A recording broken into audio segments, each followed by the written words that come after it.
on the Status of Women. Celinda has done a wonderful job in helping our team at Hope execute today's event. We're thankful to her, and she will be introducing Assemblymember Lorena Gonzalez. Celinda, thank you so much for being here today.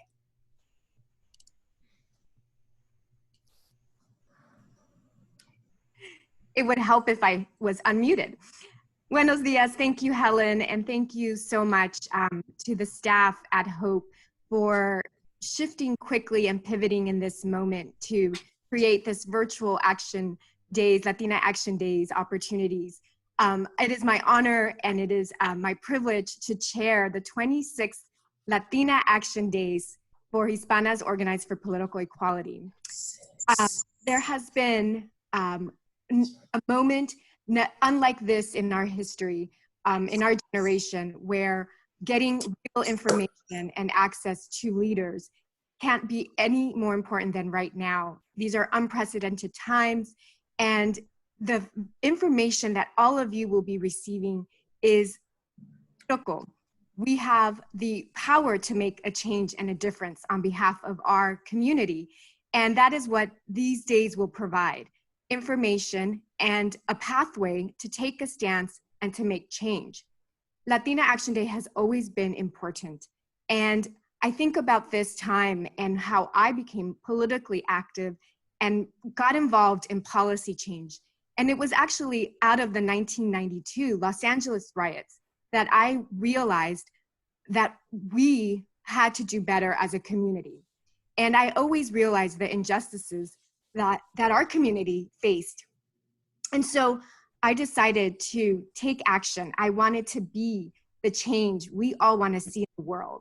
And right now, taking action is so important, more than ever. And we have an opportunity to stand with our partners in the Black community, our leaders in the Black community, and make a change. I was able and fortunate to go to college. I was a student activist. I became the first Latina student body president in the San Diego State University history. And I'm so honored and privileged that I get to work with you today and to continue to make change. I hope that you're ready to be engaged, ask a lot of questions, and learn how to move forward. It is now my pleasure to introduce Assemblywoman Lorena Gonzalez. To set the stage for our panelists' conversation about the state budget and this crisis, this deficit, historic deficit that we are experiencing. It is my honor again, and I'm pleased to introduce Assemblymember Lorena Gonzalez, who is the Assemblywoman from the San Diego area. She was voted in 2013. She is the chair of the Assembly Appropriations Committee, the first Latina chair of the Assembly Appropriations Committee. She's also the chair of the Latino Caucus and is also the chair of the Select Committee on Women in the Workplace. Thank you for being with us today and for your leadership and for all you're doing for the Latino community, especially right now. Thank you. And thank you, ladies. Thank you, Helen, for putting this on. And I loved watching the chats come up and seeing everybody who's on. I see somebody from San Diego. That's good. Ladies, even a pandemic is not going to stop these strong Latinas from coming together, learning about what's going on in state government, making a difference, and that's exciting to see. I'm about 4 minutes late to my committee hearing, so I'm going to be quick, but I do want to tell you what we've been working on specifically for our community through the Latino Caucus and the budget that's going to be voted on just this June 15th. We realized really early through this that there was a missing hole in the advocacy being done, and that was for our undocumented community. While we were facing just severe unemployment, essential workers were facing dangerous work conditions, we realized that what the federal government was doing, whether it was stimulus checks or what the state government has to do with unemployment, if you were an undocumented worker, you were being left with absolutely nothing. So we got together and we said, we're going to focus fully on our undocumented population to make sure that some kind of relief, especially for these workers who are deemed essential workers, people like farm workers, people helping in the backs of our nursing homes, cleaning up after people. We knew we had to do something for them. So we asked, or rather demanded, the governor and the legislature to do three things. One, create an emergency assistance fund, and the governor did that right away. It's not as big as we'd like, but we did get $125 million for undocumented workers who have no access to unemployment insurance or a stimulus check of any sort, even though they're paying taxes. That rolled out little bumpy, but we've got that out and it's in the community now. I think we've put out millions of dollars, and there's still millions of dollars to go. Any undocumented worker can get up to $500 or $1,000 for a family for that. And then there were two other things. We didn't want to see a rollback of our fight for health for all that we'd been fighting for years, and that was to expand Medi-Cal to our population who's over 65. And we got a commitment, even though the governor took it out of his budget, we got it in the legislative budget to start and be funded in 2022. So that was a huge win that we got through the legislature in both the Assembly and the Senate budget that we're battling with the governor, but hoping that it stays in.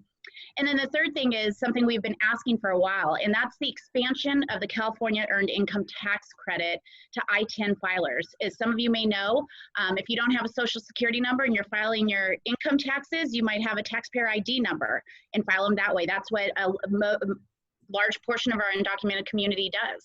And yet, even though they're paying taxes, if they would otherwise qualify for their Earned Income Tax Credit, they won't receive anything back. So we said this is a time to really put some money in the hands of working, undocumented, low-wage workers, basically. People have been paying taxes. We weren't able to get it for every one of them, but for the child care tax credit, for those who had young children under the age of 6, they are going to be eligible this year under the Assembly plan and the Senate plan. We've started that process. So we got some wins we're really excited about. They're not full wins, though. We got to get the governor to agree, and it's what we've been working on. And our decisions are not to suggest that we don't have a lot of problems throughout our community and issues. We're facing frontline workers without PPE. We know that the number of essential workers who are actually Latina is enormous percentage, and they're putting themselves at risk. And so we know that there were other issues. But we, this one year, just decided to focus on the one group of our friends and family that we know nobody else would take the lead on. And that's what we did. And by standing together as a Latino caucus, engaging our API caucus, our Black caucus, our LGBTQ caucus, and our Jewish caucus, we were able to do that. So we're excited. Any help you can, talk to people in your community about that. It's really important that we stay strong as a community for all of us. And so I hope that you have a successful couple days here. I'm so excited to see how this all works out and to hear your input. Please reach out to our office. If there is anything we can do to help you both, either with an issue you have with state government, or you just want some advice, or have some questions about how to get into political office or things that you want to do, we're here for you. And I'm excited to see so many people on. I wish you the best conference and lots of luck. Take care.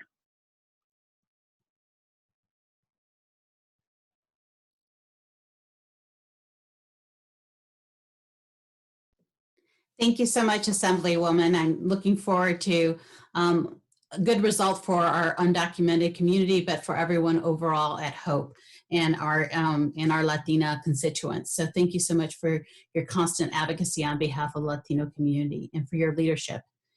At this time, it is my great pleasure to be introducing, as my video starts, to introduce Henry Perea. Henry is a longtime friend of the organization. He also happens to be the title sponsor, represents our title sponsor, Chevron. We're very grateful to Chevron for their ongoing support of Hope for over now close to 10 years. Please welcome Henry Perea, as I mentioned, manager of the West Coast region of State Government Affairs for Chevron Corporation. Henry directs the West Coast region team that advocates on energy policy with stakeholders, and he has previously served in the Assembly. Quite frankly, I'm used to calling him Assembly member, but now he's our good friend, Henry, representing the California's 31st District from 2010 to 2015, which is largely the Fresno area. Thank you so much, Henry, for joining us. And a fun fact about Henry, his wonderful wife, Yahaira, went through our Hope Leadership Institute program. If you want more information about the Hope Leadership Institute, please go to our website. But Henry, welcome this morning, and thank you for supporting Latina Action Day. Hey, Helen. Well, thank you for having me. Well, just let me say off the top, on behalf of Chevron, I'm really pleased to be on this call, on this Zoom with everybody. When I left the legislature, it was really important to me to go to work for a company that shared my values, and to join a company like Chevron and see our commitment to groups like Hope is really meaningful to me, because as Helen mentioned, I have a sort of a personal and long, sort of a different history with Hope, and a good history in that, my wife was a graduate of HLI, but when I served in the Assembly, I believe I had about 4 of my former staff who also graduated from HLI and who are now also very active participants with Hope, but they've also all gone on to do really fantastic things, both in the Capitol and in corporations, in the nonprofit world, and in other places. So to see, I've had a front row seat at seeing the power of Hope and the opportunities and the different skill sets that are provided through Hope to help people through their journey, through their careers. And I would just end with this, Helen. I think now more than ever, diversity in organizations like Hope are badly needed. Diversity not just in our elected officials from our school boards all the way to the U.S. Congress, but also in our corporate boards, in our nonprofit boards, anywhere where big decisions are made. I think it's absolutely critical that we have all voices represented in those rooms to ensure that there is true equality one day in our world. And so, Helen, I would just throw this out to the group. If I could ever serve, and ever help in any way with anybody who's participating today, who has an interest in understanding what it would take or what it would mean to be part of the corporate world, I would just put myself out there as a resource. Helen, feel free to share my information. If I can provide any support, any guidance along the way, I'd like to do that, because Hope has been so good to my wife, to former members of my staff, and so many other people that I know, that I want to make sure that I continue to give back, not just as Chevron, but personally as Henry, to help people along in their own journey. So, Helen, thank you for letting me be a part of today's event, and I'll turn it back over to you.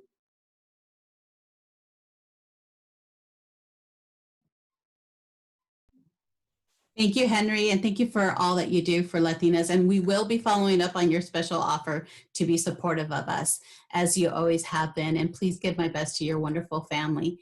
Now I'd like to go through some quick housekeeping rules as we prepare to introduce our panelists and the moderator.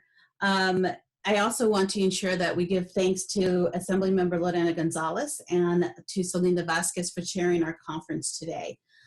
Before I welcome the panel moderator, I wanted to remind all the participants to be utilizing the Q&A box on your Zoom to ask questions. We will take the time at the end of the session for our panelists to answer some of the questions that you have. You can also communicate and network through our with other participants on Whova, the app that we put together for this conference, our official event app. The program will last roughly 90 minutes, which we've already started into, and we'll provide you with a recording so you can reference the webinar. And please remember that you can also go online to download all the information that we'll be sharing today. So it's a great honor to introduce our moderator and get the panel started. Sandra O'Neill is the weekend news anchor for Noticia Telemundo 52 Los Angeles, Telemundo's West Coast flagship television station. Ms. O'Neill is a seasoned journalist with nearly 2 decades of storytelling experience covering issues and significant events impacting the community. Sandra is very committed to her work. She loves being a journalist. She shared with us that not only is she able to be an anchor, but she also still works as an investigative reporter and in breaking news. So Sandra, thank you so much for making the time and for your leadership and your representation.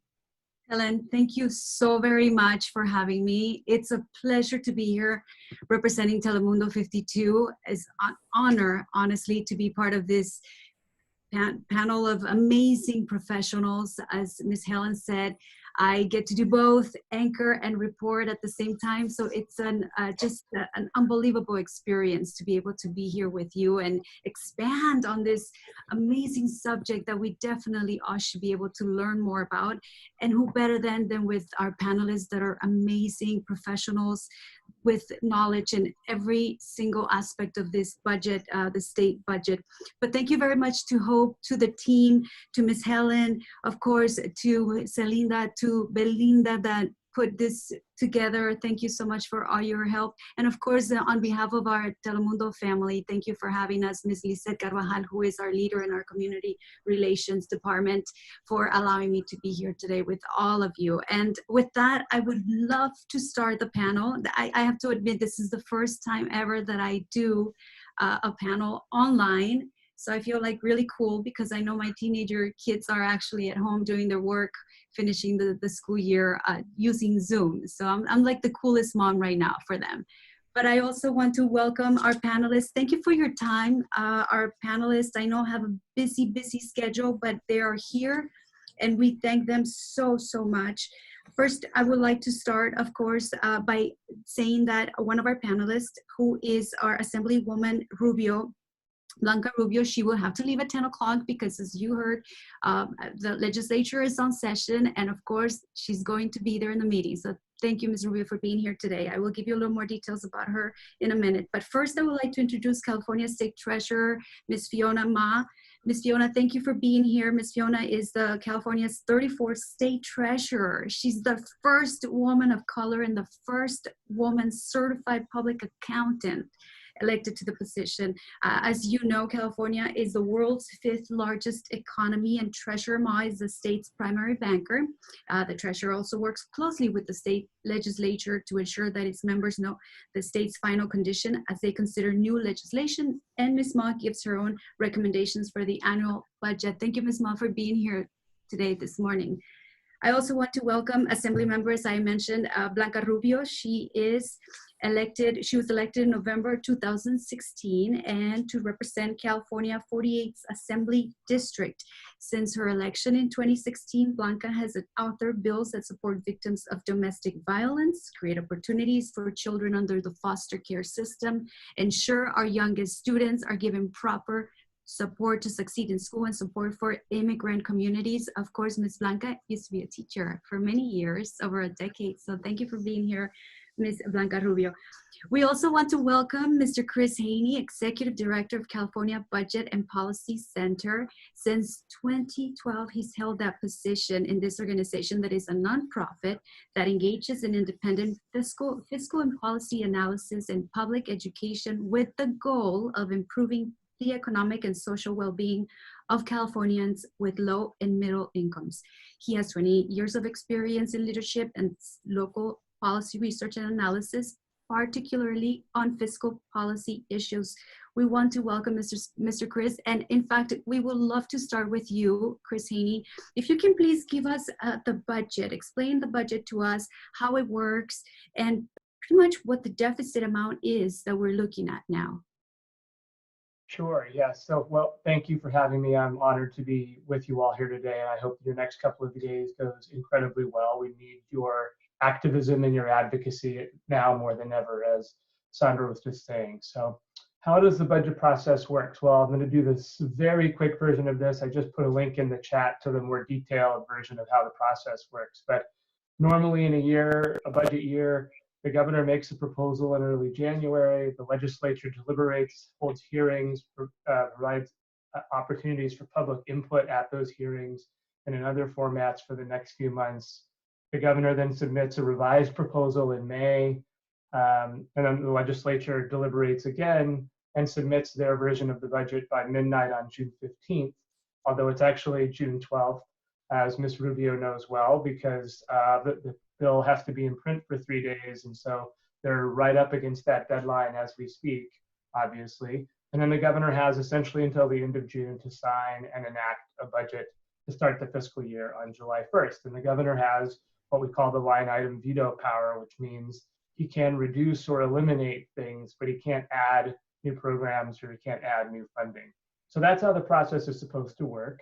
It's a little different this year. And one of the ways that it's different is conditions have changed a lot. So back in January, the governor submitted a budget proposal when times were good that called for the state's general fund to be $154 billion. Just to put that in context, the fiscal year that we're in now has a budget of about $147 billion. And the legislature was just beginning its process of having its hearings and receiving public input when COVID-19 set in and the state went into shutdown. And so they weren't able to have the same level of input and deliberation that they normally would. And when they did, they had to do it in much more challenging circumstances. The governor submitted a May revision back last month under drastically different conditions. So he reported a $54 billion budget shortfall. And I want to be careful here to say, compared to his January proposal. So that number sounds really large, and the number is large, but a key thing to understand is that the projected shortfall includes programs and expansions that didn't actually happen or materialize revenue the state actually hadn't necessarily received. So it's a big number, but there are already some corrections in place, which we can talk more about in detail later. The LAO, the Legislative Analyst's Office that helps the legislature on the budget side of things, says the actual shortfall is more like 18 to 31 billion, because if you compare things to this year and you include federal funding that's already in play as help, the shortfall is a little smaller. But it's still a significant shortfall, and it's a very difficult time for state leaders to be making decisions. And one of the ways that they're doing this, where there's general agreement, it seems like, is they'll be using available reserves. They'll be borrowing some money from internal funds. I'm not going to explain that right now, but we can talk about it later if needed. There's some other budget maneuvers that save some costs. And then they're talking about raising some revenues by delaying some tax breaks for a few years that businesses receive. And then that leaves some pot of money that is the remaining shortfall. The governor says it's 14 billion. There's some debate about how large it will end up being. But essentially where the difference now lies with the negotiations have been is that the governor initially in May proposed a set of cuts to programs, trigger cuts, that would start on July 1st, unless there is federal fiscal relief that's forthcoming from the federal government. The legislature has taken a different approach, saying let's not make cuts while we're in that waiting period for federal fiscal relief. Let's pass a budget that assumes federal dollars will be forthcoming, and we'll come back later in the summer if needed, if that relief isn't there, and we will put trigger cuts in place that wouldn't start until October 1st. And so that's some of where the deliberation is happening right now. The last thing I'll just say is that there is a little bit of a difference in the process this year, which is this issue of that the legislature may need to come back and reopen the budget in a significant way at some later date. Part of the reason for that is that the filing deadline for taxes has been extended into July by both the federal and the state government, and that means we don't know as much about the state's revenues as we would normally. And then the other issue is this question of federal fiscal relief, and will there be other dollars? So there's some significant potential changes on the table that may affect later deliberations that Assemblymember Rubio will have the great fortune of getting to deliberate. And so I'll stop and turn this over to folks who have a busier schedule than I do today.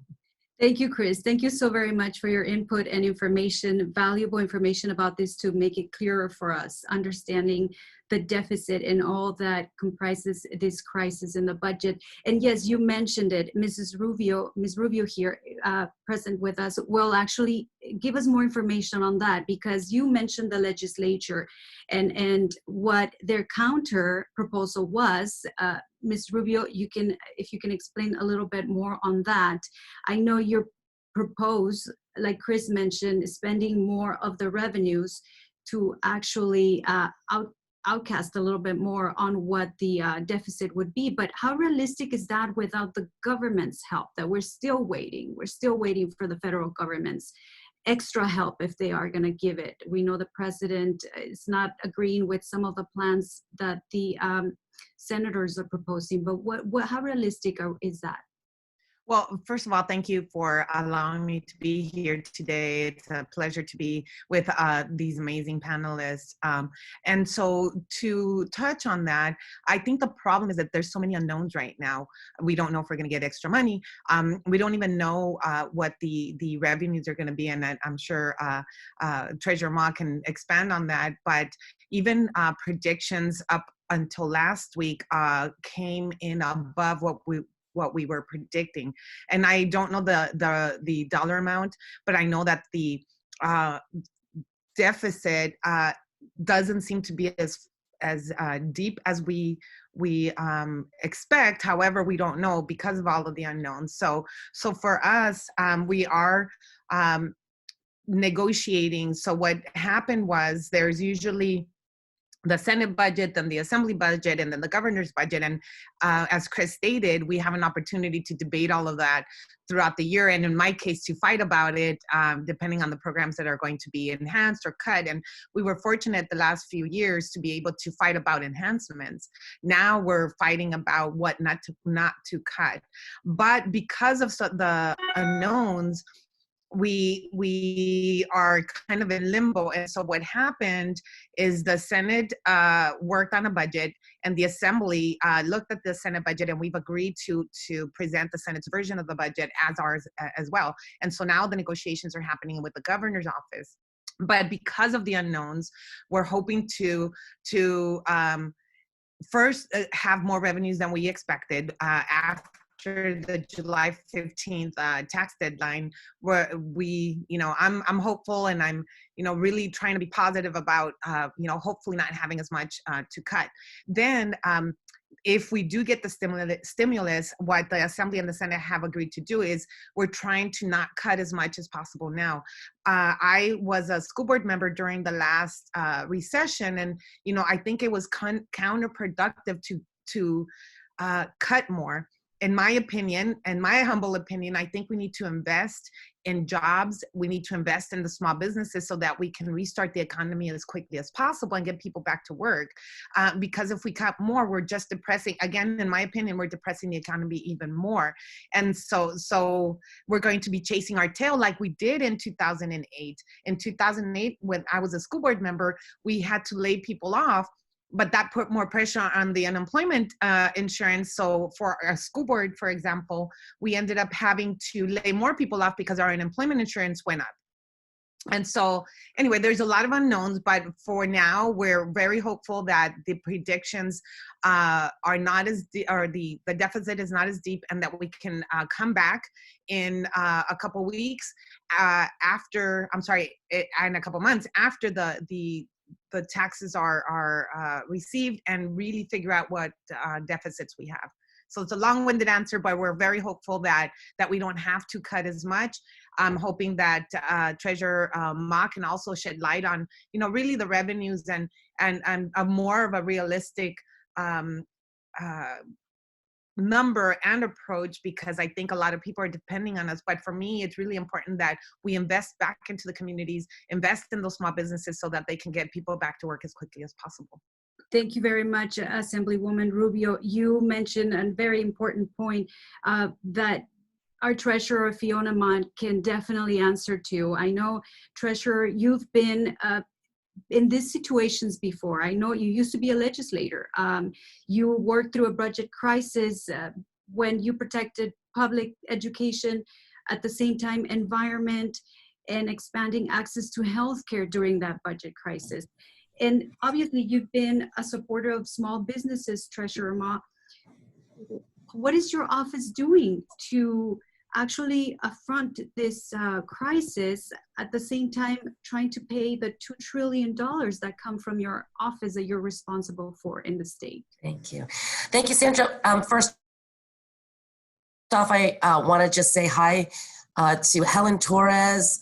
We probably met 25 years ago doing advocacy. I was president of the Asian Business Association. And then working side by side with Elmi Bermejo, which is how I initially met Helen. and it's great to see everyone here. Henry Perea and I served in the state legislature during the Great Recession, and it's great to see Blanca and Lorena leading us in this new pandemic era. So thank you, Sandra. You know, this is my 4th elected office, and in 3 of my offices on the San Francisco Board of Supervisors, the State Assembly, and now the Treasurer's Office, I have seen deficits. And so I guess this is where I'm most comfortable during these last 12 weeks, really trying to help as many constituents as we can. As the treasurer, state treasurer, over $2 trillion comes through my office. So every tax, revenue, fine, interest, penalty comes through my office. Whatever the state is not using, then I invest that money. I also issue bonds for the large infrastructure projects that are happening here at the state. So for the last 12 weeks at 8 a.m. every morning, Monday through Friday, I am on the phone with my 3 divisions tracking how much cash we are receiving, how much needs to go out in terms of buying PPE equipment, how much we're getting in from the federal government during all these different stimulus packages. And so this is probably my 30th webinar talking about all sorts of things. So I'm gonna be available here during the entire panel if you have any questions, but I have been talking about not only unemployment, insurance claims. California right now is at 15.5% unemployment, and the unemployment insurance department, our EDD, has been very, very busy trying to accommodate all those who have lost their jobs, as well as trying to get that extra $600 per week out to these folks to assist them. In this new HEROES Act at the federal level, there is also talk about extending unemployment claims, especially that extra amount of money. And here in California, Governor Gavin Newsom did extend unemployment insurance for another 13 weeks. So hopefully that will be of some assistance for folks who have lost their job. And their website, www.edd.ca.gov, has a really good FAQ sheet to answer many of the questions that people have been asking. In my office, we have also set up resource guides. Over my different offices, we've always done a lot of outreach, whether it's free seminars or trying to get information out in our newsletters, and now we have pivoted toward this type of webinars, as well as expanding our resource guides to small business, food, tax relief, individuals, and even nonprofits. And we update our guides on a real-time basis on my website, www.treasure.ca.gov. So we encourage folks to log on to my COVID-19 resource guides, which again are updated in real time, so you don't have to waste time on those resources that are expended at this moment. And then I just also want to take an opportunity, since our communities of color are so important in this time, to please sign up and register for the census. I know every person on this call understands how important it is in terms of making sure we are counted. The federal government distributes about $1 trillion each year to the states based on our census numbers. Right now, the deadline to apply is August 21st. However, there is a move to extend the census deadline to October 31st. And we really do depend on all of you to make sure that we register everyone in our household as of April 1st is the date that we are looking to count people. So again, I'm here. I'll answer as many questions as you need. But it really takes all of us here at Hope and the different communities to fight for what is important. And Blanca is doing her part to represent, but she also needs the troops to like send letters in, to make phone calls, and to text either the governor's office or members of the budget committee, especially during this time, to make sure that we protect all of the programs and services that everybody cares about on this call. Thank you very much, Treasurer Ma. And we can definitely go more into detail in a bit about those programs, what's important for our community. But let's talk about taxes. I know that Chris mentioned it, and also our Assemblywoman mentioned it, regarding the deadline pushed to July 15th. Revenues not fully collected. And so what assumptions are made in the budget that concern you the most, and how will they be addressed, Assemblywoman Rubio?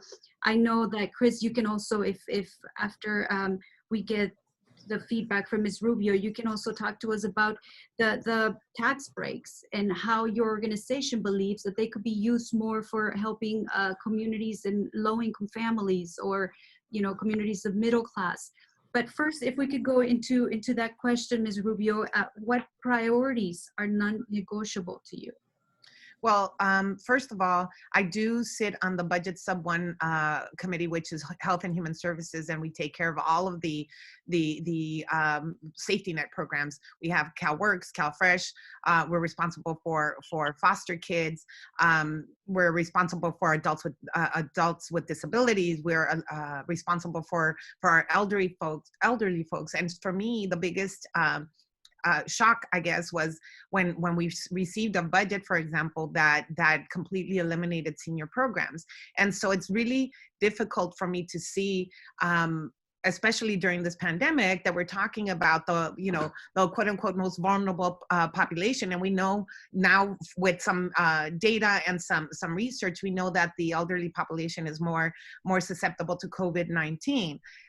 So I'll give you an example of one of the shocks that I received was that we're talking about, reopening the state, reopening the economy, but we're asking those folks that have underlying conditions, those folks that are over 65 to take it easy, stay home, as much as possible, and to be really careful. But one of the programs that is proposed to be being cut is a senior program, and not just cut, the budget cut, but completely eliminated. And so on one of my budget subcommittee hearings, I said, we're asking these folks to stay home, but they depend on the services that we're providing, such as food, Meals on Wheels as part of that program, for them to survive, but that's one of the programs we're cutting. And so our values are not necessarily aligning with the budget proposals. And I understand, and as Treasurer Ma and Chris can tell you, there's a lot of gamemanship that goes on during the budget negotiations, but those types of programs are non-negotiable. How do we ask the elderly population to stay home, but then we can't feed you? You're not going to receive the services that you're used to. And so and another population that's very susceptible is our foster youth. As it is, we're struggling to find homes for a lot of the foster kids, but we're cutting payment, for example, for counselors for foster kids. And we also know that foster kids, if they don't receive the proper support, they're going to end up homeless, and they're also more susceptible to human trafficking, for example. So a lot of these programs, in my opinion, because these are the most vulnerable populations, should not even be talked about. Again, I understand that there's a lot of negotiation still to happen. However, I don't think we should, even play around with some of these really, really safety net programs. And so those are non-negotiable for me. I did speak, we had what we call a committee as a whole. It hadn't been done since 1994, I believe, where we all spoke about, what programs are important. And, look, I am an immigrant. I was an undocumented immigrant. And, a lot of those programs are crucial to all of our communities. But there's a certain population that without our assistance is not going to survive. And so for me to see some of those programs being cut has been a shock. But we have a team, we have, amazing legislators that are really compassionate and know what their communities need. So we're in the middle of a fight. I don't have my gloves on right now. Those will come on, in a couple of days. But I think that the advocacy and Treasurer Ma is correct. I need you, we all need you to really let us know what programs are really working that's another thing where if we invest money in a program, if it's not working, then we're, really not putting it to good use. But let us know and help us with the governor's office, help us with the budget committees, because it is crucial to hear from the ground. Now, I'm really happy to be part of a panel with Hope, and I participated as much as I can because it's statewide. I obviously represent my district, which is the 48th Assembly District down in Southern California, and LA County, but I also understand that I can't be just very particular about my own area, that I also represent California as a whole. And having a statewide organization like Hope, we can hear from all of the stakeholders, because what may be good in West Covina may not be good in the Central Valley, right? And so we need to hear and see the whole picture so that when we are making decisions, we need to negotiate, obviously. And I can say, this is going to hurt Central Valley, but LA is going to be fine. Well, we need to come to an agreement where nobody's hurt, or we all keep saying that we're all in this together. Well, let's be in this together and really take the hits evenly and try to minimize the impact in the whole state. Very well said. The importance of the representation of the 80 Assembly members, yes, you said, to be able to tackle all the different needs in the different communities based on where they're located in California. Thank you very much, Assemblywoman Blanca Rubio. And we also would like to ask Chris. Chris, would you like to respond, to add a little bit on, I know I mentioned your solutions based on your organization earlier. Yeah, well, I think one of the things that state leaders are deliberating about now is how do revenue solutions fit into this, right? They're using reserves. They're thinking about other budgetary maneuvers that they can use, and they're being creative in that regard, and in responsible ways, I should say, or what appear to be responsible ways. But revenues usually have to be a part of the equation if we're going to get through a downturn. That was true under the early days of Governor Schwarzenegger back in 2009, and it was true under Governor Brown as the Great Recession continued. So it's even had bipartisan support over time. So revenues will probably have to be a part of the solution. And basically what we have said is that one of the places state leaders shouldn't forget, and in fact the governor has proposed a couple of items, is to look at the tax giveaways. So we can either raise taxes, or we can reduce the tax giveaways that we give to corporations and high-income households. And the state spends about $60 billion a year on these tax credits and deductions and things like that. And so looking at those deductions and credits and saying, are those really helping the people and the industries that are most affected right now? And could we rethink some of those? Is something we think ought to be part of the solution. As I said, Governor Newsom has proposed a couple of short-term, several-year delays of tax credits for wealthy corporations and businesses. Essentially, that's still on the table. The legislature is deliberating with him about that. But there are other options that are out there, and some of them are actually options that would essentially undo some of the really dramatic windfall tax breaks that corporations received from the federal tax bill that was passed in 2017. So they wouldn't even necessarily be made worse off. They would still be better off than they were back in 2017, but the state would produce some more revenue that would help to provide some services and supports to the folks who've been most impacted. So we just think that ought to be a part of the equation. It's a smaller part of the equation now. It could be larger. Definitely, Chris. Thank you very much. That brings a question to Treasurer Ma. Treasurer Ma, I know you for many years worked to protect the rights of taxpayers, at the same time ensuring that California collected its fair tax shares. Do you believe that specifically what Chris shared with us and in his view on when it comes to tax breaks, is that something, could that be part of a solution? Could that be worked in this state? So first off, I'm a CPA, specializing in real estate taxation, where I started. And, certain tax incentives do work. Right now, I chair the California Alternative Energy and Advanced Transportation financing authority, where we do give sales tax exemptions for companies who invest in large equipment here in California to be able to save some of that money in sales taxes so that they are able to put it back into operations and actually hiring more people. That program is oversold. Cal Competes, I'm also a voting member of Cal Competes, where we award companies income tax break after 3 years. So we encourage them to come and to grow, and when they start making money after 3 to 5 years, then they can get income tax break, and that program is also oversubscribed. We are competing with other states. Our neighbors in Nevada, Texas, Utah right now is taking a lot of our jobs.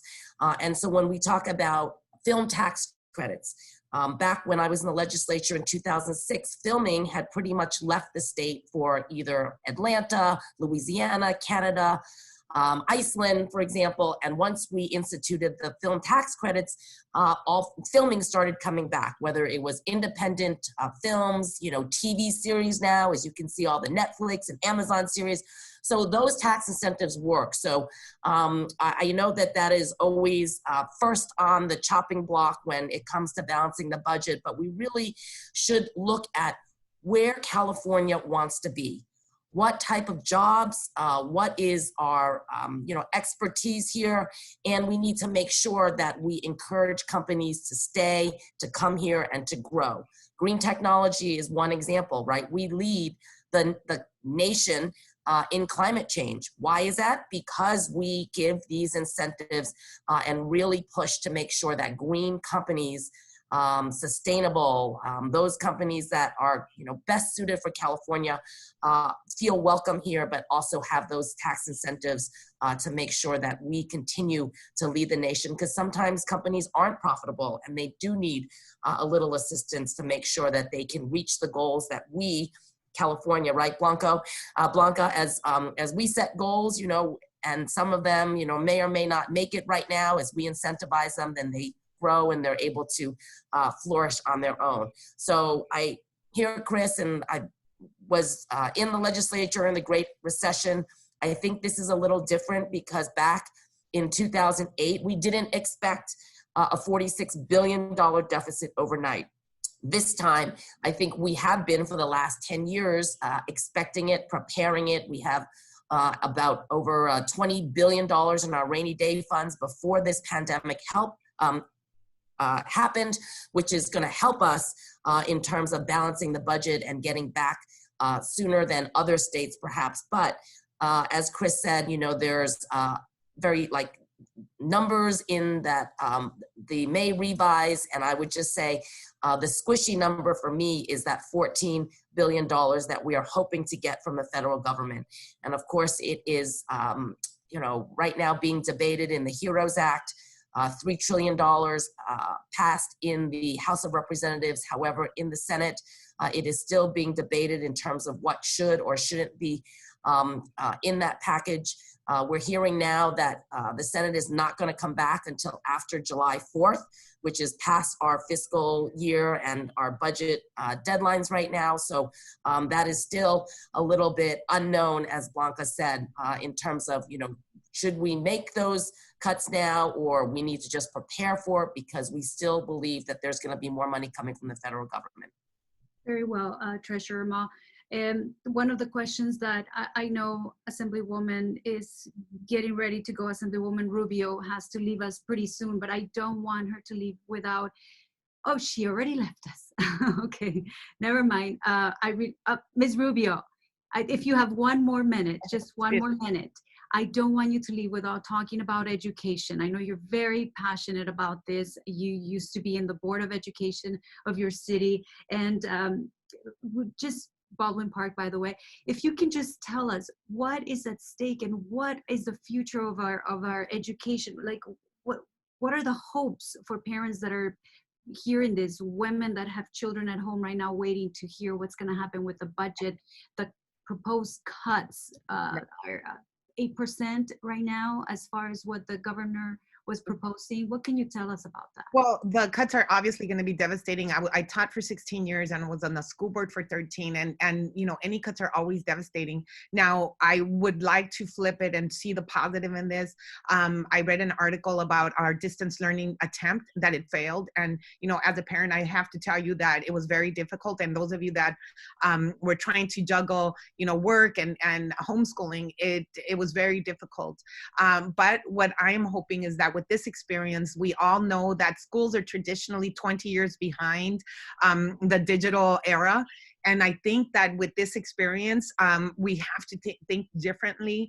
Unfortunately, there will be some cuts to education, but I think what we need is to really bring those schools up to the 21st century and make sure that every kid, every child has a device and has access to broadband or to the internet. And I think if anything comes out of this, if we can get devices and internet access in the hands of those kids that need it the most, I think that's going to be a win.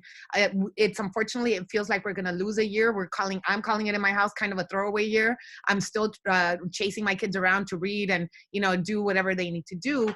But I think that we have to rethink about education. I've been seeing some proposals about how we're going to start education. I was a product of track system. Remember back in the days, I was at LAUSD and I was on a track.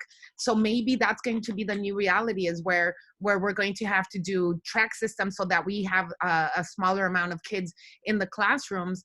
But don't lose hope. I think the fact that we're going through this, we can turn it around into a positive, and we can assure that all of our kids have access to devices and to the internet. If we can get there, I think that with proper training, our teachers are amazing and they can step up and really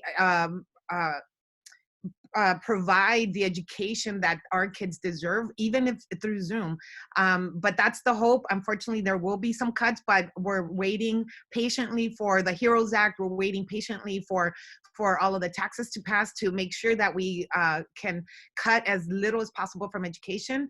But the reality is that we are going to be cutting. But if we can use those resources to think differently, you know, the whole think out of the box, I think we're going to be in a better position next time. And hopefully we won't have to go through this, but in the event that we go through another spike, for example, the teachers are going to be prepared, the students are going to be prepared to receive online learning. So thank you. And I have to go now. I appreciate the opportunity. I know you do. Thank you, Assemblywoman Blanca Rubio. Thank you for being with us. And I know you have to go to the legislature meeting. Thank you.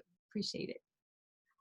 Chris, would you like to add anything to that? Because I know your organization believes strongly in the university level education, on educating our communities. And unfortunately, the university level also faces cuts in the proposed budget.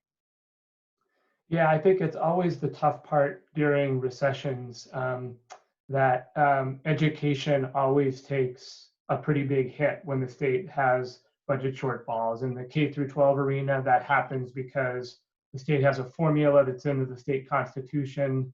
That means if the state's revenues go up, funding for K through 12 goes up. If the state's revenues go down, funding goes down. But it also impacts higher education systems. The community colleges are affected the same way as the K through 12 system because they're in the same formula. But the funding for the University of California and for Cal State, which are great economic engines for our state, tends to also get cut because there are a few discretionary areas in the budget where state leaders can actually make cuts when there are periods that we go through like this. And so they always end up taking some kind of a cut. This year, for instance, at least in the governor's proposal, those cuts would, for instance, not provide financial assistance for summer programs for students. And you can imagine, as the state's trying to get back and recover from what is happening right now, summer programs and things like that could become important. And so those are painful cuts to have to make because we know the students who might need that aid might then have to wait toward the fall or later. So, I wish there was a way to say that we can get around this easily. There's only a couple of ways you get around it. You as others have said here and I have said, federal fiscal relief could help fill the gap. And the other way, if that doesn't come through, is you have to consider revenue options if you want to avoid those kind of cuts. Mrs. Mount, would you like to add anything to that? I know you have experience with budget crisis, specifically protecting the education. Sure. So I am a product of public education. I am the oldest child of immigrant parents.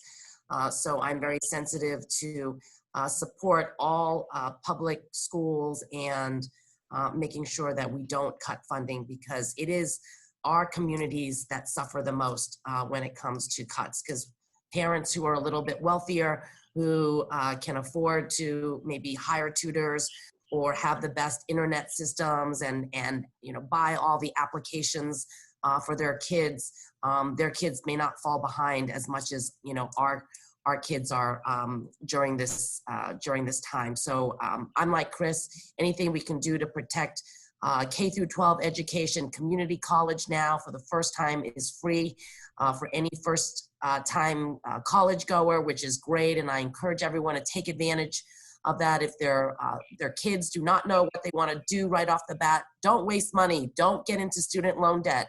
Go to community college, do well. You will be able to transfer into, whatever school of your choice is, and the higher education really does really look at grades at the kids at the community college level. But like Chris said, there's only so many ways to balance a budget. It's either revenue increases, it's cuts, it's deferrals, which the governor has done. Some of the programs that he funded in last year's budget during good times are no longer going to be funded yet, because sometimes programs take a little while to get up and running. And then, of course, deferrals, like our building, for example, was slated to do some seismic upgrades over the next couple years, and now our building is not on the list anymore, which is fine. And then another way is to look at some of the pots of money that is sitting around in different agencies, and to see whether we can borrow the money temporarily until we get back up and running, which is what the governor has been doing. He's borrowed some money from some of my boards, commissions, and authorities to get us through this time. Very well, thank you very much. I know the governor is even a big supporter of free college education, so that's also a big plus for our students. If you can please help us answer this following question in regard of unemployment, Treasurer Ma. Due to COVID-19, there has been a rapid increase in unemployment, and millions, we spoke about it earlier, in need of assistance as they confront new challenges to paying rent, buying groceries, covering the cost of basic needs. The health and low-income households and undocumented Californians are being strongly affected, Blacks and Latinos. What do you believe is the first step that needs to be made to address these issues? And how much more do you anticipate it will cost California to recover? Well, like I said earlier, you need to use your voice, and you need to let your assembly members, your senators know which communities, in what industries, and what type of help is still needed. The federal government also reach out to your Congress members, as well as our senators Kamala Harris and Dianne Feinstein, with those similar requests, because as they are trying to figure out in this last, or maybe not last, hopefully, but in this fifth stimulus package, how they are going to assist those constituents that need the most help. And I'll give you an example. When they first came out with their PPP, Payment Protection Plan, most of the money went to wealthier business owners, because they were more sophisticated in terms of how to access the money, who their banks were, or working with their bankers. And so that first round went out to people who didn't necessarily need the money, and they returned. Some of them returned the money because they did not like the negative press they were getting.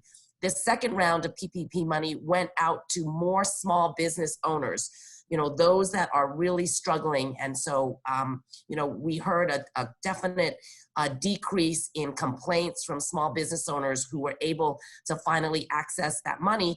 But many of us have to, seek out assistance, and our our small business development centers in California. We've got over a dozen of them that are funded by the state of California as well as the U.S. Small Business Administration. And these are free centers that will offer resources and professionals to help package your applications, but as well as help you access the money that is out there, because there is a lot of public money, but private sector companies now are allocating and putting money into grants and loan programs, but a lot of people don't know about that. So please, I would say, go and see your small business development center counselors and let them work for you during this time. Survive during these difficult times for our business owners. Thank you very much, Treasurer. Before we go to the Q&A part of this forum, I would like to ask you the last question.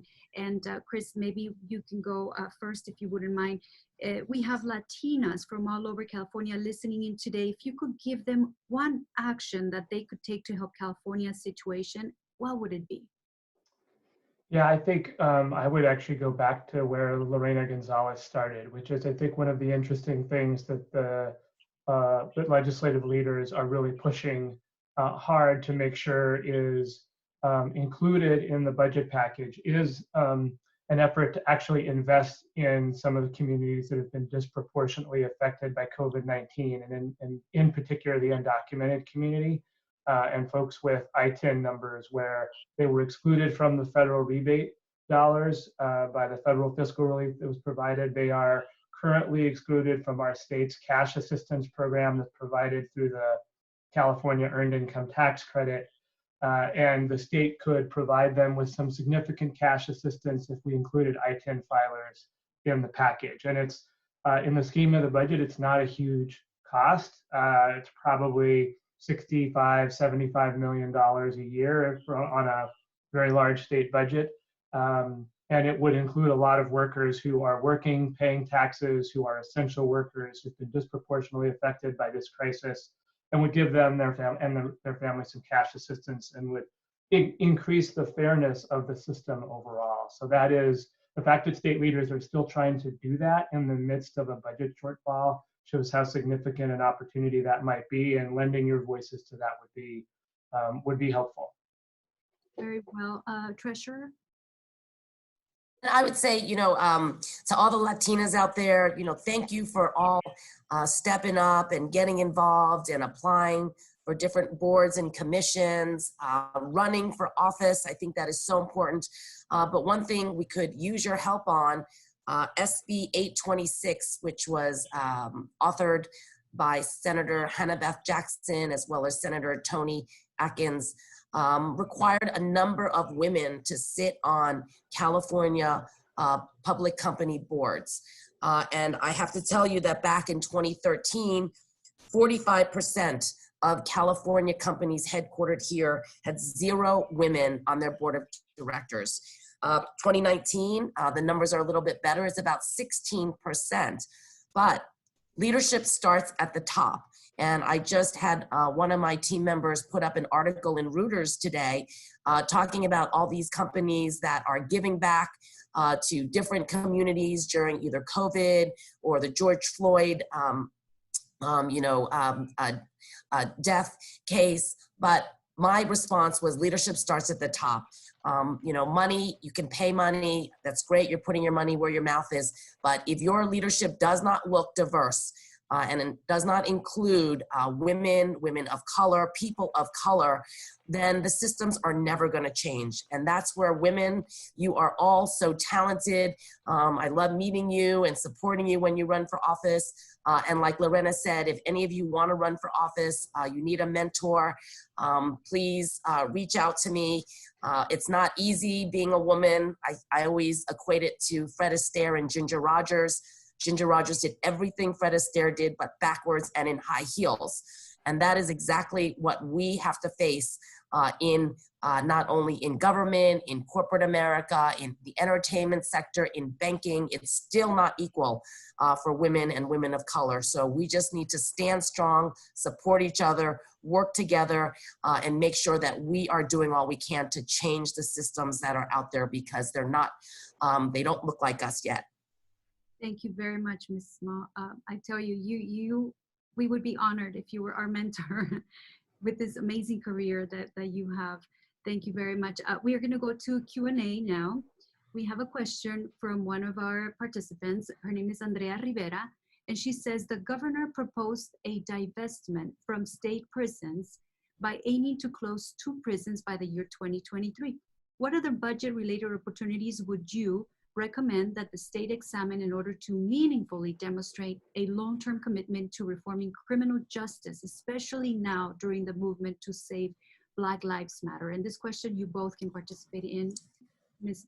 Treasurer, would you like to? Okay, so the last 2 bills signed by Governor Brown allowed women who were convicted of life without parole for killing their husbands or partners in self-defense. And many of these women have been in prison for 30 to 40 plus years. And because of my last 2 bills signed by Governor Brown, over 100 women are actually free today and given that, that chance. Governor Brown was really good about commuting sentences, changing the parole board, giving some of these women and others that are not a danger to society a chance to rehabilitate and reintegrate back into society. Governor Gavin Newsom has also continued that compassionate role and also has been releasing those folks that are not a danger to society and have paid their dues. So I'm happy that you know, we are talking about reforms. Even in the cannabis industry, I have been trying to bank the cannabis industry. The ones that have been most adversely affected by the cannabis community are people of color, right? Brown and Black folks. Yet when we talk about these equity programs that are out there for them, it's not working. Why? Because they don't have access to capital, and you need a lot of access to capital.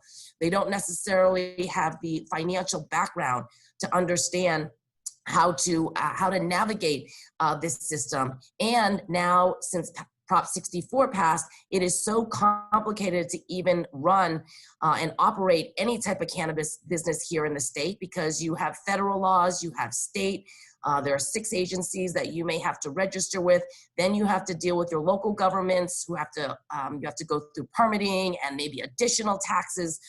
And so it is, this system, even though sometimes we, you know, we pass Prop 64 with a large support from the minority communities, thinking that we were going to, you know, to have some sort of level playing field and be able to succeed in this business. It actually is not happening. And so we as advocates need to continue to stay engaged and, again, lobby for things that you all care about. Squeaky wheel does get the grease in government, as Chris knows. And especially during deficit times when everybody is lobbying, the people who are the most vocal, their programs are usually saved. So we really need you at this time. Chris, would you like to add anything? Yeah, I would just, I would agree with what Fiona just said about the role that that our current governor and last governor have played in trying to do criminal justice reform, through sentencing reform, reducing the number of people incarcerated, reducing the penalties for crimes that shouldn't have received these long and oppressive penalties in the first place. That needs to continue. The state won't be able to close 2 prisons if the number of people who are incarcerated increases or stays the same. And so it's a little less about the state budget. I would say the next real challenge sits on a ballot measure. There are efforts by folks who do not want to see people de-incarcerated to try to take back some of those sentencing reforms that Governor Brown and Governor Newsom had put in place, which would result in more people incarcerated, make it harder to close prisons, make it harder to do the sort of community responses that are needed. And so that's probably one of the next places to pay attention. And then also sitting up as a potential ballot measure is a bail reform measure. The legislature passed last year an effort to eliminate bail, and there's an effort by the bail industry to take that off the ballot measure as well. And those are the kinds of reforms that are going to continue to need to be made if we're going to unravel a system that has disproportionately affected communities of color and has put people away behind bars for way too long for crimes that were less significant than others and cost the state a lot of money that it could have been putting into communities in the first place. Thank you, Chris. Another of our participants asked, for the elected officials, what are their budget priorities saved in the budget? Also, what are things that they see that can be cut in the budget to help balance the budget? Ms. Fiona? Well, I am no longer in the legislature, so that probably, those questions should go to Blanca as well as Lorena, which I think they did touch on. And if you follow Lorena on Twitter, you definitely know what she stands for in the budget and in general. But I do want to just report, since I am the banker and the treasurer now that I'm focused on the money, we talked earlier about taxes, that taxes have been deferred to July 15th for income taxes as well as sales taxes. And the governor also waived the penalty on property tax, late payment of property taxes. So that may also have an effect on local government budgets. But according to the Department of Finance, for this fiscal year, 2019-2020, sales taxes are expected to be down 27%, personal income tax 26%, and corporate income tax 23%. So as you can see, deferring the taxes, pushing it out to hopefully July, if people are able to pay and do pay their corporate and income taxes, and again, collecting and remitting sales taxes, we have a better chance of having a better budget next year. But if folks still are in a position where they cannot, then this budget deficit situation is going to go on longer than we expected. Right now, they're projecting 2024 before we get back to 2019 levels. Again, if the federal government does not come through, we are not able to open and get back to business, then we may be seeing a longer budget deficit, perhaps 10 years down the line.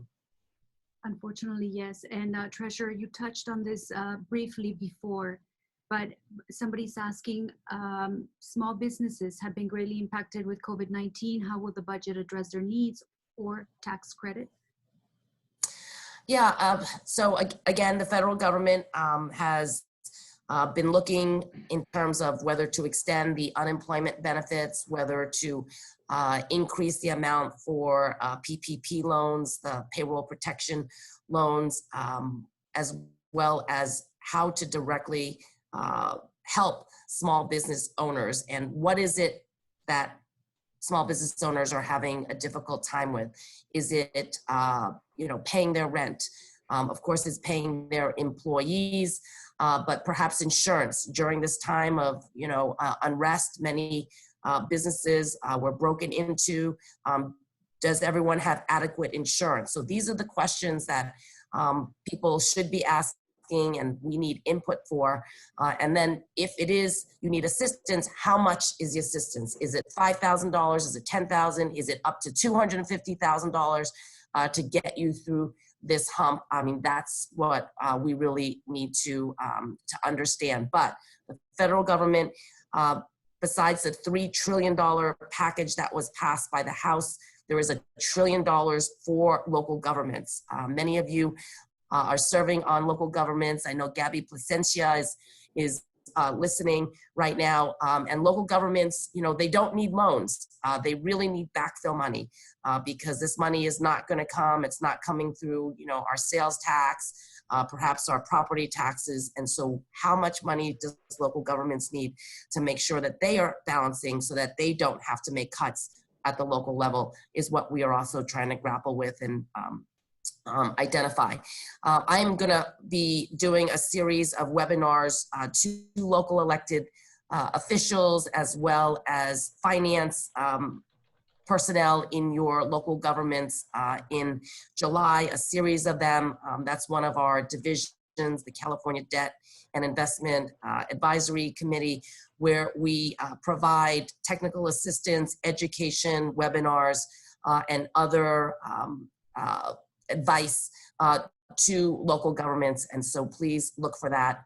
The best way, again, for me, for articles that are coming out, the latest executive orders, webinars, seminars, is through my Twitter handle. So my Twitter handle is @Fiona Ma, but every day as I get more information that is pertinent to the communities, I am tweeting them out. So please, follow me on Twitter. Thank you, Treasurer. Ruben is asking you, how do you think the financial services industry can be most helpful in working with you and others to help California residents during this critical time of pandemic and pursuit of social justice? Yeah, so we work closely as a state banker. We work closely with all of the banks here in California. We have a couple of programs, a time deposit program where we invest about $5 billion into local community banks that are headquartered here in California. So community banks or credit unions. If you are in a community and you work closely with a headquartered financial institution and they may qualify, please Google. You can get it on my website, www.treasure.ca.gov, and Google time deposit program. And if they qualify, we will actually put money into that bank so that they can loan it out to the different communities. The iBank also, the governor has put in $100 million into small business guarantees that folks may be able to access. And this money is available for those who do not receive any of the PPP money from the federal government. So again, it's ibank.ca.gov. My office also has a number of CalCap loan programs. One is specifically for small businesses, and this is really to assist those small business owners who have the hardest time to access any sort of capital. So again, that's my website, and those are CalCap for small business loans, and you can find one of those lenders and see whether you you can apply for some of these loans. So we in state government, people always say, why isn't government more like business? And I always tell folks, when businesses are doing great, you're offering, stock bonuses and options, everybody wants to flock there. But when private companies are not doing good, they're laying off people, they don't have any health care, they don't have any retirement, and that's where government steps in, is to be that safety net. So please look at federal, state, and local governments for more assistance during this time, because we are the ones that are trying to keep people, in their homes, money on the table, keep their kids educated. And so we do have a lot of programs that you may not be aware of. So please, again, log on to our different websites, contact your small business development centers, and see what is available out there for you, because I'm sure there's money out there that you may not be aware of. Much needed resources. Thank you, Treasurer. This question is for you, Chris. It says, do you know of any advocacy for changing the inequity between funding prisons and schools? 80,000 versus 12,500 is a huge inequity. Yeah, I think just making sure everybody knows about that discrepancy is important. And then helping, I think a lot of state legislators already know, and state leaders already know about the discrepancy. It's that there's a long history and there's a lot of infrastructure in terms of political interests that defend the way the system works now and don't want to see it change. There's been a lot of successful changes in terms of criminal justice reforms over the last decade that are partially unraveling a system that hasn't been working very well. But the state leaders who have to take those tough votes need to know from their communities that you want to see the priorities different than they are now. And that actually makes it easier for them to deal with the fact that they have some pretty well financed interests that actually are making the case on the other side. of things. And so, in some ways they need to know you have their back about those sorts of issues.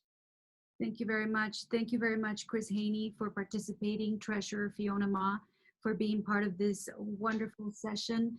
I thank Hope for the opportunity as well that you gave Telemundo 52.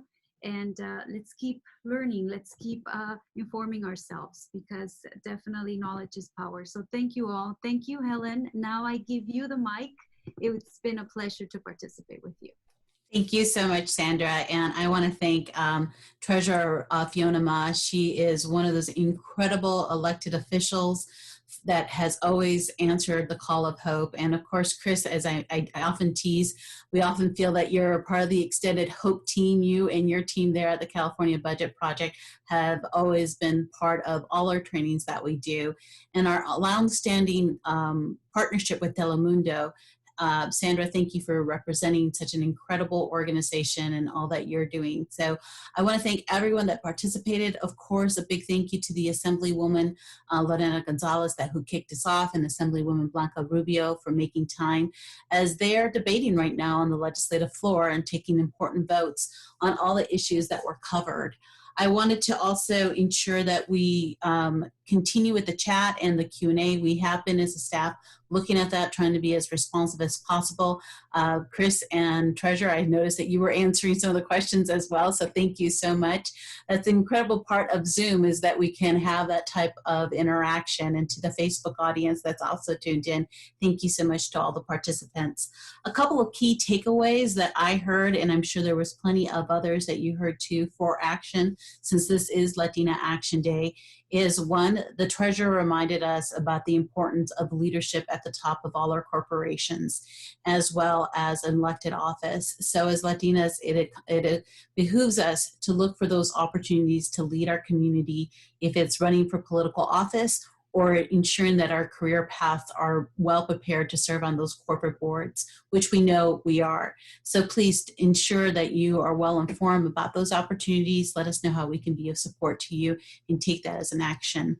When it comes to the budget, this is a critical time.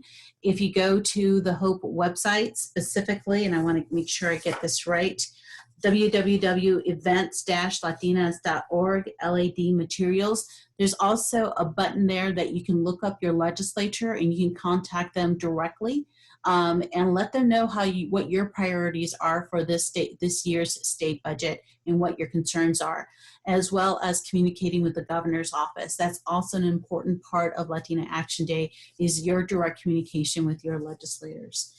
And then I just wanted to remind everyone to keep very much informed of current events and making sure that your voices are not only heard by the elected officials at the state level, but at your local level. We have quite a few who have joined us throughout the chat. I'm sure they were taking down notes, but your local government needs to hear from you as well. So your mayor, your city council, your school board members, please connect with them to talk about what the police department's budget looks like, what is justice reform look like at the local level. That is a key action item that we will be emphasizing throughout Latina Action Day. And then lastly, for us as Latinas, the support of small businesses is critical. That was before the pandemic one of the economic growths for our community, and we want to make sure that we're supporting our local business owners. So please look up a Latina small business owner and help her through this pandemic. As we wrap up Latina Action Day, I am also very grateful to all the community affiliates. I hope you saw in the beginning, we had a scroll of all the sponsors that supported Latina Action Day and all the community affiliates. And we will also end this portion of this panel today with that same slide, so you can see everyone that's in support of us. But we have great community affiliates that came out in big numbers, so thank you for that. At the end of the 3 days, you will be receiving an evaluation. We hope you'll take the time to fill out the evaluation. We want to hear from you about how this programming is supporting you and what we can do in the future. And then I also want to just remind everyone that tomorrow we will be meeting up again at 9 a.m. for the continuation of Latina Action Day with the title of The Future of Latina Education, presented by the Bill and Melinda Gates Foundation. A big thank you again to our title sponsor, Chevron. A thank you to our strategic sponsors, California Resource Corporation, Comcast, NBC Universal, Telemundo Enterprise, Marathon, Southwest Airlines, and Wells Fargo. And to our year-round sponsors, AT&T, Spectrum, Kaiser Permanente, and Valero. And then, of course, to the Bill and Melinda Gates Foundation. It's been a wonderful to hear, and I've been reading all your chats, so we'll be following up. This is very informative to Hope. With that, I would love to give a big thank you to the Hope board members. I was able to see that our board chair, Rosie Arroyo, as well as our first vice chair, Lupita Sanchez Conejo, was able to join us. So thank you so much to all the board for their support. And of course, to the incredible team, the Hope team, thank you, ladies. We have been burning the midnight oil and making sure that we pivoted in these very interesting times to bring all of you a virtual reality, well, a virtual programming experience. So thank you. We look forward to seeing you tomorrow at 9 a.m. Let's talk about the future of Latinas education. And it's going to be an important conversation to hear all your voices. And with that, I think I covered all the key points. Have a wonderful afternoon and look forward to having coffee with all of you tomorrow morning. Thank you.